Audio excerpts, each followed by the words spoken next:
history of chewing gum. Get out your handout. Make sure you have a highlighter and a pen for notes. It's your turn. Hey everyone, now it is your turn to get out your passage of the history of chewing gum.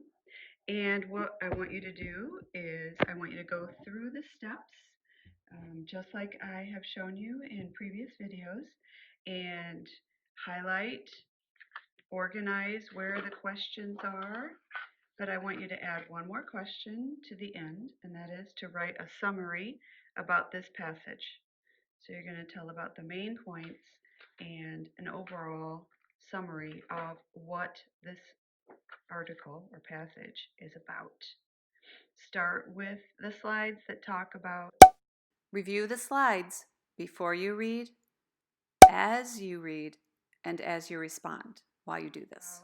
Before you read, as you are reading, then read, then as you respond, what your summary will be. And how you organize the summary is also in written response, which means you need to organize with a lead, paragraphs, and conclusion. Okay, good luck. Now, push pause. Stop here. Complete the passage and all of the steps you have learned from before. Good luck! Hey kids, we are now at the answer portion for part 2. So let's go through and make sure you have kind of done similar to what I have done for this article for your answers. So first of all, I paid attention to the directions, looked at the details. I noticed that it was a nonfiction passage, which means it's informational, so it's going to teach me something. I read the directions, and then I went to question 1. I highlighted this word drawbacks. I also marked the fact that I don't have to look into the article or the passage to find the answer here. I know it's in here. Archaeologist, the same. That question does not make me go back to a passage. What did gum chewers have in common up until the 1850s? I actually wrote that question here. What do they have in common, so that I would look for that. Question 4, why was Sarah Pickens' gum discovery so important? So then I also wrote number 4 here. Why was this important? Okay. Number 5, the type of passage. I actually have an idea already because it's nonfiction and that means to teach. And then for number 6, write a summary about it. Okay, so from that, here are your answers. The drawbacks. Problems. It had its problems. Archaeologist is spoken with extra stress on the first syllable. What did gum chewers have in common up until the 1850s? They found their chewable material in local plants. I can use the evidence from the text right here. Gum chewers of the past found their chewable material in local plants. It listed all the different kinds of plants and trees that were used to make gum. That's how I know that that is the answer. Why was Sarah Pickens' gum discovery so important? It was an old chewing gum, but we don't know if it was the oldest. We don't know if it was the first chewing gum in Finland also.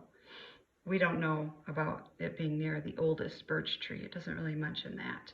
It was the first chewing gum discovered with actual tooth prints.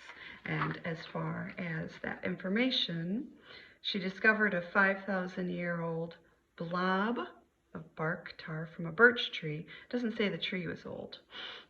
While working on a dig in western Finland, they were working on the dig. They grew excited when they noticed tooth prints in the tar. That was important, and I will infer that it was important because they were able to discover more about humans and why they used gum and how they chewed gum. So that gave them that information.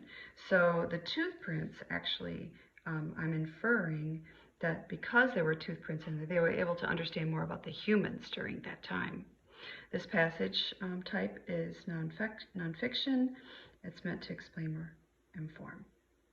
Lastly, write a summary.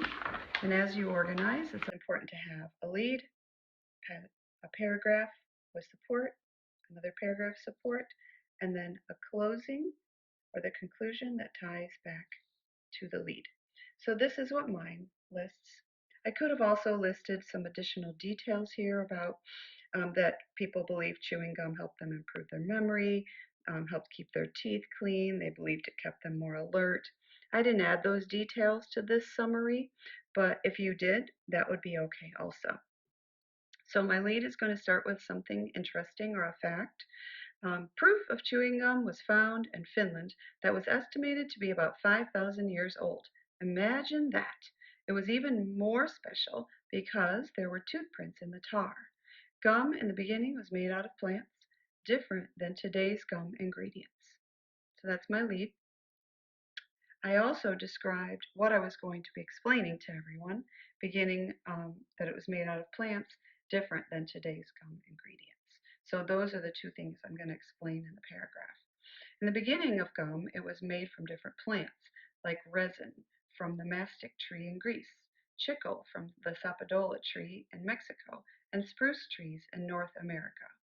I found that it was very important to include some details specifically from the text in my summary that gave examples, which is what I did here about the fact that it was made out of plants. Okay? Paragraph 2. After 1850, gum was made from paraffin wax and inexpensive to make. People realized they could make money from gum and started selling it. Okay, so here's where I'm addressing different gum ingredients that's today. In closing, people have long enjoyed chewing gum, regardless of what it was made of, and will continue to chew gum in the future.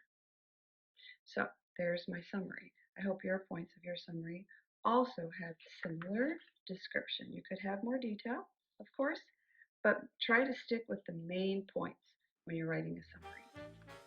How'd you do? It's made me want to go get a piece of bubble gum.